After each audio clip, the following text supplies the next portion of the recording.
لا الہ الا اللہ محمد رسول اللہ کا تقاضا یہ ہے کہ جس طرح اللہ کے علاوہ کوئی معبود نہیں، اسی طرح محمد رسول اللہ کے بعد کوئی نبی نہیں، خواہ وہ کوئی بھی قسم کا نبی ہو۔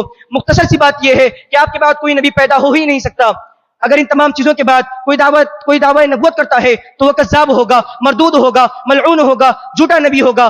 آپ شاید سوچ رہے ہوں گے کہ جب قرآن و حدیث کا فیصلہ ہے، صحابہ کا اور تمام مسلمانوں کا اتفاق ہے کہ آپ ہی آخری نبی ہیں، اس کے بعد کون ملعون ہوگا، کون مردود ہوگا، کون جہنم کا خواہش مند ہوگا جو اپنے آپ نبی ہونے کا دعویٰ کرے گا؟ جی ہاں، ایسے بہت سے ملیں گے۔ اسود عنسی، مسیلمہ کذاب، اسود بن کعب، طلحہ بن خویلد، صاف بن سیاد اور سجاح، یہ سارے لوگ دعوی نبوت کر چکے تھے، اور ہندوستان میں افرنگی نبی مرزا غلام احمد قادیانی نے نبوت کا دعویٰ کیا تھا اور ہندوستان کے مسلمانوں کو کفر و ارتداد کے دہانے پر کھڑا کر دیا تھا۔ اور خاتم النبیین والمرسلین صلی اللہ علیہ وسلم سے محبت اور تعلق کی بات ہے، اور یہ ایمان کامل ہونے کی دلیل ہے۔ آپ سبھی حضرات جانتے ہیں کہ اللہ تعالیٰ نے تمام انسانوں کو پیدا کیا اور پیدا کر کے یوں ہی نہ چھوڑا، بلکہ اس کی رشد و ہدایت کے لیے کم و بیش 1,24,000 انبیاء علیہم السلام کو بھیجا، اور یہ سلسلہ حضرت آدم علیہ السلام سے شروع ہوا، اور ایک ہی وقت میں کئی نبی ہوتے تھے۔ حضرت زکریا بھی ہوتے تھے، یحییٰ بھی ہوتے تھے، موسیٰ بھی ہوتے تھے، ہارون بھی ہوتے تھے، داؤد بھی ہوتے تھے، سلیمان بھی ہوتے تھے، یعقوب بھی ہوتے تھے، یوسف بھی ہوتے تھے، اور اس کے علاوہ ایک کے بعد دیگر نبی آتے رہتے تھے، اور کسی کی نبوت میں کوئی فرق نہیں آتا تھا۔ ایسا کیوں؟ اس کی 4 وجہ تھی جس کی وجہ سے ایک کے بعد دیگر نبی آتے رہتے تھے اور اس کی ضرورت بھی ہوتی تھی۔ نمبر 1، کسی خاص قوم میں جس میں اس سے پہلے پیغمبر نہیں آیا یا پیغمبر کا پیغام اس قوم تک نہیں پہنچ سکا تھا۔ نمبر 2، پہلے پیغمبر کی تعلیم بھلا دی گئی ہو یا اس میں ایسا تغیر کر دیا گیا ہو کہ اب اصل تعلیم کا پتہ لگانا ممکن نہ رہا ہو۔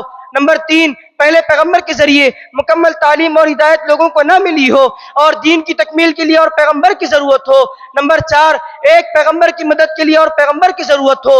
یہ 4 وجہیں اور صورتیں تھی جس کی وجہ سے ضرورت پڑتی رہی، لیکن جب باری میرے نبی کی آئی تو یہ وجہیں ختم، یہ صورتیں ختم۔ قرآن اعلان کرتا ہے ما کان محمد ابا احد من رجالکم ولکن رسول اللہ وخاتم النبیین۔ قرآن اعلان کرتا ہے الیوم اکملت لکم دینکم واتممت علیکم نعمتی ورضیت لکم الاسلام دینا۔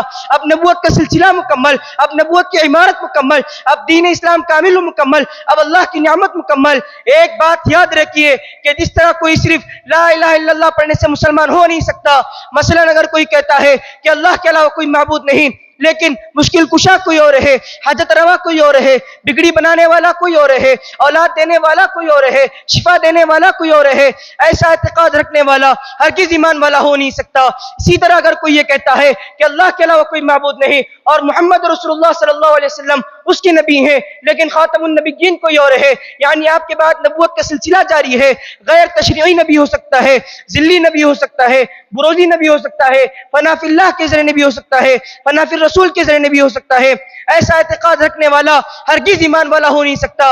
اس لیے کہ لا الہ الا اللہ محمد رسول اللہ کا تقاضا یہ ہے کہ جس طرح اللہ کے علاوہ کوئی معبود نہیں، اسی طرح محمد رسول اللہ کے بعد کوئی نبی نہیں، خواہ وہ کوئی بھی قسم کا نبی ہو۔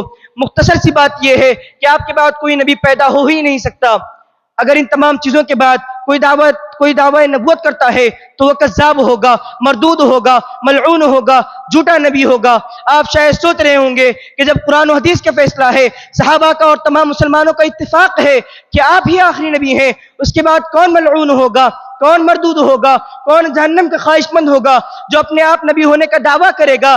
جی ہاں، ایسے بہت سے ملیں گے۔ اسود عنسی، مسیلمہ کذاب، اسود بن کعب، طلحہ بن خویلد، صاف بن سیاد اور سجاح، یہ سارے لوگ دعوی نبوت کر چکے تھے، اور ہندوستان میں افرنگی نبی مرزا غلام احمد قادیانی نے نبوت کا دعویٰ کیا تھا اور ہندوستان کے مسلمانوں کو کفر و ارتداد کے دہانے پر کھڑا کر دیا تھا۔ اس کی ایک تاریخ ہے، اگر ہم اس تاریخ کا پس منظر سمجھ لیں تو بات بالکل واضح ہو جائے گی۔ مرزا قادیانی انگریزوں کا نبی تھا، جھوٹا اور مردود تھا، کذاب اور ملعون تھا۔ وہ مرزا قادیانی جو بے ایمان شراب پیتا تھا، بے ایمان زنا کرتا تھا، بے ایمان خلوت میں نامحرم عورتوں سے اپنی ٹانگیں دبوتا تھا، وہی مرزا قادیانی جو انگریزوں کا لو ایجنٹ تھا۔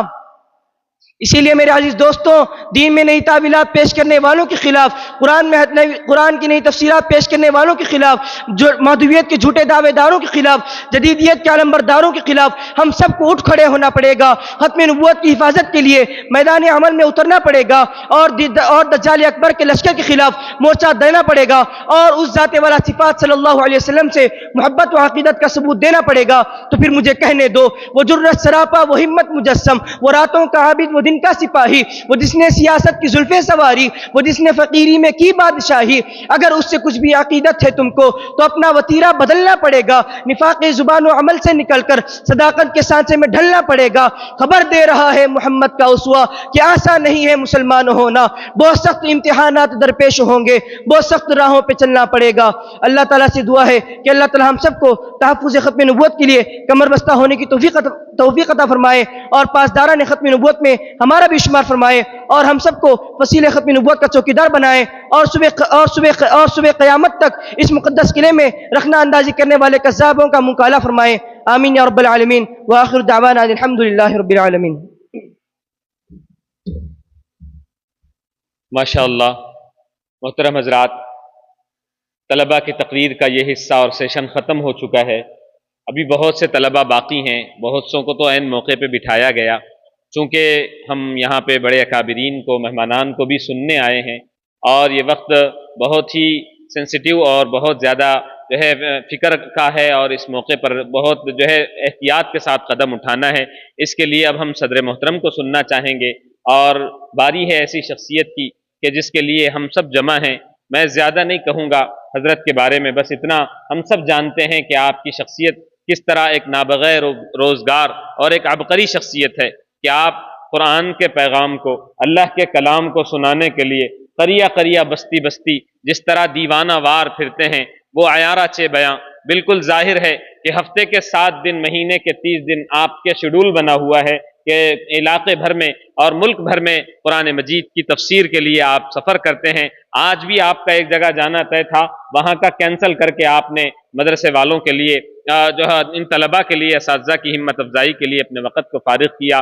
بڑا ہی مخصوص لہجہ رکھتے ہیں اور امت کے لیے ایک درد دل رکھتے ہیں۔ کیا کہوں اس سے زیادہ کہ جو طرز خاص ہے کسی سے کہا نہ جائے گا، یہ طرز خاص ہے کسی سے کہا نہ جائے گا، جو تم کہو گے وہ کسی سے ادا نہیں ہوگا۔